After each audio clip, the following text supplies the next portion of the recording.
Samuel, నీకు వేద మంత్రాలు అర్థం కాకుంటే వాటిని పెద్ద పెద్ద తిట్ల కింద మార్చేస్తావా?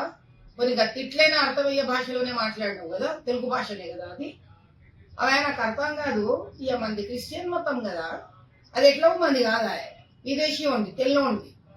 అరే అనుకోరాదు, వాటికన్ సిటీ నుంచో జెరూసలేం నుంచో ఒక తెల్ల ఫాదర్ వచ్చిండు అనుకో, బైబుల్ అంతా ఇంగ్లీష్ లో ఫస్ట్ పిష్ పిష్ అని మాట్లాడిండు అనుకో, నీకు అర్థం కాలేదనుకో, దాని కూడా బిడ్డనే తిట్లు అంటవా?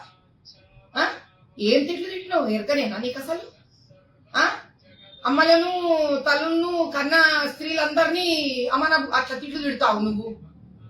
ఇప్పుడు ఊరి పొలిమేరలో దేవతలు ఉంటారు, మైసమ్మ ఉంటది, పోలేరమ్మ ఉంటది, ఎల్లమ్మ ఉంటది, పోషమ్మ ఉంటది, భద్రకాళమ్మ ఉంటది, సమ్మక్క సారక్కలు ఉంటారు, జాతరలు నడుస్తుంటాయి. మరి బాపనోళ్ళని పిలిపించుకొని వాళ్ళు పూజలు చేపించుకుంటారు. ఇంకా మంత్రాలు నీకు అర్థం కాలేదంటే అవన్నీ ఇంకా అమ్మలను తిడతావా నువ్వు? ఏమని తిడుతున్నట్టు నువ్వు? మీ ఇంట్లో మరి నీకు ఒక అమ్మ ఉంది కదా, మరి ఓ భార్య ఉంది కదా, ఓ బిడ్డ ఉంది కదా, అందరం తల్లులమే కదా మేమందరం. అరే యేసుక్రీస్తు మతం పట్టుకుంటుంది నువ్వు, కనీసం యేసు ప్రభువుకున్న మెతదనం కూడా లేకపోయా నీకు?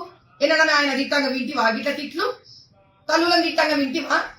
అంటే ఇప్పుడు నీకు అది గా భాష కూడా అర్థం కాకుంటే నువ్వు మేరీ అమ్మని కూడా తిడతావా? ఇంకా నీకు వందే మాత్రం అర్థం కాదు అనుకుందాం, భారత మాత్రం తిడతావా? మరి ఇప్పుడు యాదగిరి గుట్ట ఉంది, భద్రాచలం రామయ్య గుడి ఉంది, అక్కడంతా వాళ్ళ ఎస్టీ తాండలే ఉంటారు అక్కడంతారు. మరి వాళ్ళందరూ భద్రాచలం పోతారు, రామయ్య దర్శనం చేసుకుంటారు. మరి అక్కడ బాపన వాళ్ళంతా వేద మంత్రాలే చదువుతారు, అర్థం కాదు. మరి ఇప్పుడు ఏమని తిడతావు?